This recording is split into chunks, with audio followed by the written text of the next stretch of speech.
Hello everyone and welcome to the Decks of the Weekend. This is the first day of 2024 and I just wanted to thank you all already for being so many of you joining the new YouTube channel. I've been hinting on my past videos, but yesterday I made the announcement with this video showing a little bit of my office, showing a little bit of my cards, showing kind of what's going on, what's gonna happen next year, which is actually now. So what's going to happen in the next days? We have purchased the items, the cameras, and all the stuff. Where we're going to start to record as soon as they arrive. We already have a lot of ideas, so stay tuned. If you haven't done yet, follow this new channel, Mango's Workshop, and yeah. But for now, let's stay on theme. You know, guys, I know. You guys know I love to do the decks of the weekend. So here we are. It's Monday. It's the 1st of January 2024.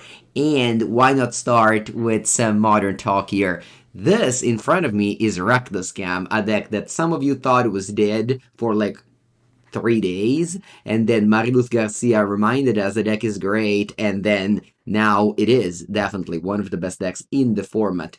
Last week on Channel Fireball, I also posted my Modern Power rankings, and if you love Modern, definitely check out this video here. Again, a lot of things happened last week. We had the PTQs, like over 500 people in the modern one, and so yeah, definitely definitely check out this 23 minutes talk about modern and what happens in the format and all the things. So yeah, definitely check this out.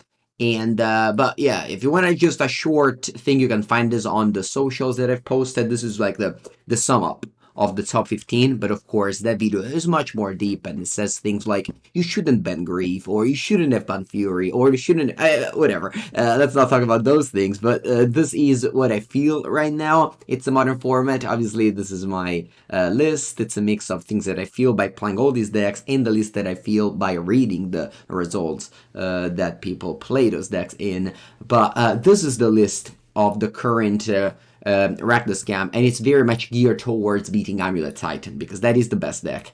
And if you don't play against it, sorry, if you don't, or if you're not ready for it, it's the best deck. But if you are ready for it, then you might definitely have the tools. You have now multi-collapse that can kill a Dryad and an Amulet. And this list has 4 Moons effect, with 2 of them being in the main deck, which is crazy good. This list has also 3 lightning bolts because you just go face this way. This one is from Rastaf and has been played by other people to win challenges. So Rastaf split the final on, I believe it was Wednesday, with Murktide. I've played the Murktide list that won on the Sunday Murktide video. And then this list from Rastaf was net decked by many other winners throughout this weekend. So yes, Cam definitely was the so there was like a very big deal that happened on Wednesday. Scam did well, and then on the next day, Thursday, Scam was the most popular deck with 20%, but only 2 people made top 32, 11th and 32. So it was very much metagamed against, mostly by Rhinos. Rhinos just has a fantastic matchup against Scam. By far the best deck against Scam. People say it's Scales, Hammer, or whatnot, or Four Color even, but no, I think that Rhinos is the best deck against Scam, so if you want to beat this deck, it's definitely Scam. And now you have Tishana to counter the explosives, to counter the Dezugu, to counter the Chalice, because you can like suspend your Rhinos turn 1. On turn 5, Rhinos goes on the stack, Chalice counters it, you go Tishana, counter the Chalice, Chalice has no text. And this is a play pattern that happens actually a lot in this matchup. So I've been playing both sides, and I can tell you that in that Rhinos had another great week. In fact, Rhinos 4th, but honestly, I could see putting like 3rd with Scam being 4th. 1st and 2nd, for sure, it's Amulet and Yawgmoth, which also had fantastic days. Yawgmoth is just an insane deck, honestly, just with this new Cauldron card. It kills you out of nowhere, and you have to be so ready for it. I am certainly sure about this 2nd tier. Maybe you could consider Coffers a B tier. Coffers is a good deck. I've seen lists with the Expedition map now, which I'll definitely try out next week. By next week, I mean in the next days. I'm not streaming today. We're doing some New Year's celebration. My girlfriend is playing. She's in the concert. I'm gonna, as soon as I finish this video, get ready to leave there. But I definitely look forward to trying more modern. I love this format. I think that is still a super good format with a lot of capable of winning tournaments, as you can see in these. In this week of high-level tournament. The modern challenges all had like over 130 players, whereas the other formats, maybe like the Pioneer doesn't fire or stuff like that. So people definitely love modern. So if you read some negativity on the Twitter, it's just all fake. And yeah, it's still the most popular constructed format, and I still believe it is definitely not in need of any changes. So yeah, don't be that guy. Yeah. Anyway, Rack the Scam, deck of the weekend, mostly because people thought it was dead. People thought like, oh, maybe whatever. But if you've been playing Scam before the Fury ban and you liked it, very reasonable chance that you should stick to it. But if you want to beat it, Team Orion is the best deck for doing so. So yeah, that's it for Modern.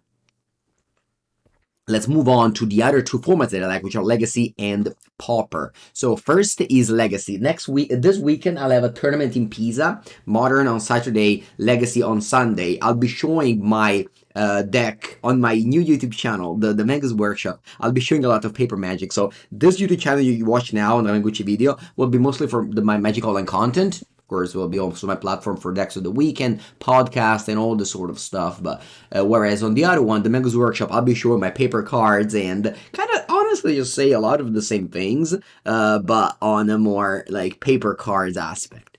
So yeah, let's go to Legacy. This deck won the challenge on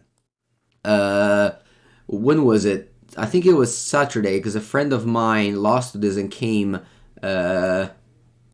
Ninth, I believe. But anyway, I believe this was Saturday. Yeah. So this is Turbo Muxus, Turbo Goblins. You have Muxus Goblin Grande, which is this. I've probably seen this card even if you play Magic Arena. But yeah, it's like you reveal top 6, you put all goblins into play, and then you have cards like Battlecry Goblin, which for 2 mana gives them haste. Like, what? But you don't have 2 mana. Well, there's this new goblin called Namesticker Goblin, which plays differently in paper than Magic Online, and you just add the mana so you could use it for the Battlecry Goblin. You also have Stir Prospector, of course, and you also have Broadside Bombardiers, which is a new card that is very strong. Let's read it together, but this card is very strong. It's a 3 mana 2/2 haste mana, so like you can't block it most of the time.